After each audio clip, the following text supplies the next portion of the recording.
A casual take with your boy Steven Pepper, here to get a take off my chest. Your boy finally got a haircut. I don't look like a bum. I've been looking like a bum these past couple episodes. My bad. My barber wasn't in town, but now I went to my one at school. And also, Stephon Diggs got traded by the Bills. That's going to be interesting. But today, we're going to talk about women's basketball. And the fact that I just said today we're talking about women's collegiate basketball, if you were to tell me this when I started my channel a year ago, I'd be like, you sure I'm talking about this? But last year's women's tournament, Iowa LSU final, that was crazy. And this 2024 women's tournament, honestly, it's been more compelling than the men's. I'm being serious.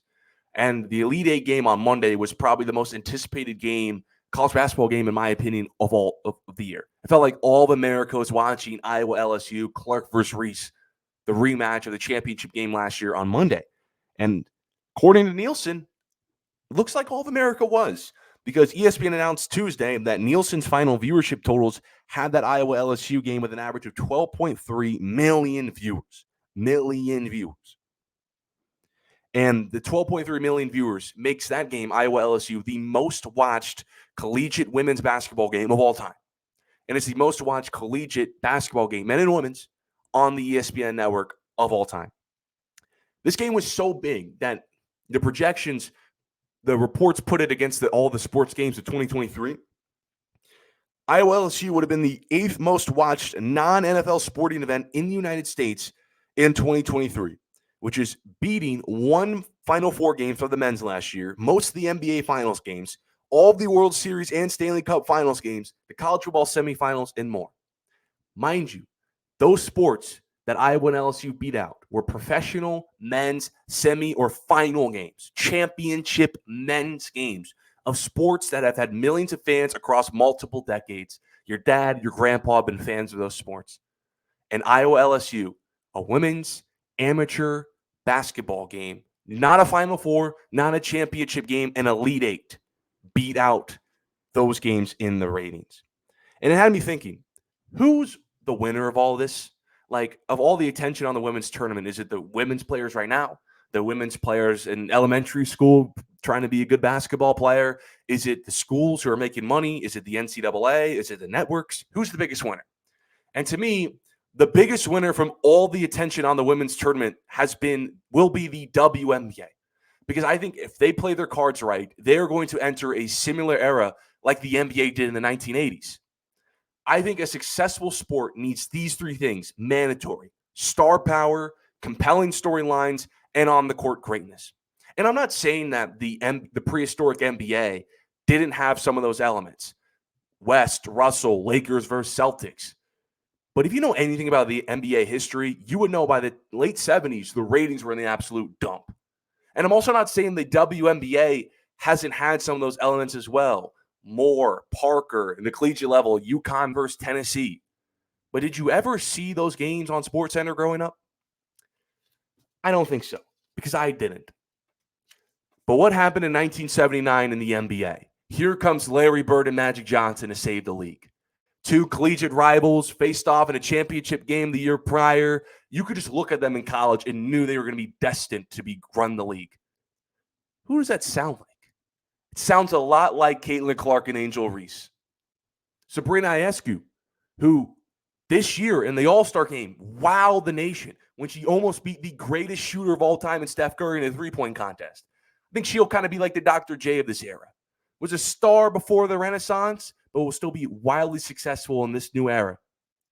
And Juju Watkins out of USC, who has a couple years left still, I have a feeling she's going to be the Michael Jordan of all this. I think the WNBA is on a great path. I think if they play their cards right and they market their stars the best, give them the attention, they have it. They have the star power. They have the compelling storylines. They have on-the-court greatness.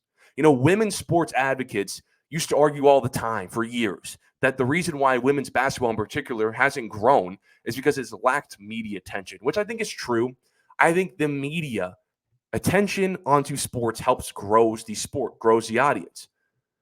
But as somebody who wants to work in the media, I know that the media has a relationship with the viewer. And if the viewer does not care, if the viewer does not want to watch that sport, the media isn't going to have its personalities talk about it or broadcast their games nationally. And I'm not saying that The WNBA, no disrespect to the greats like Bird, Taurasi, Maya Moore, Candace Parker. They don't have the star powers like this. They don't have the personalities in the age of social media like an Angel Reese. I don't think the stars today, they didn't have the compelling storylines like Iowa versus LSU. 12.3 million viewers. I don't think they had the compelling storylines 10, 15 years ago.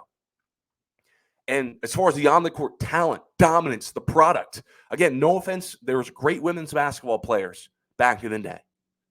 But they don't come off screens, behind the back, fall away threes from the logo like Caitlin Clark, who was the female version of Steph Curry. Juju Watkins, who I said is going to be like the Jordan of all this, the women don't. Juju Watkins dribbles like a dude. She has a bag like a dude. The women 10, 15 years ago couldn't dribble like Juju Watkins, couldn't shoot like Caitlin Clark. They have these stars.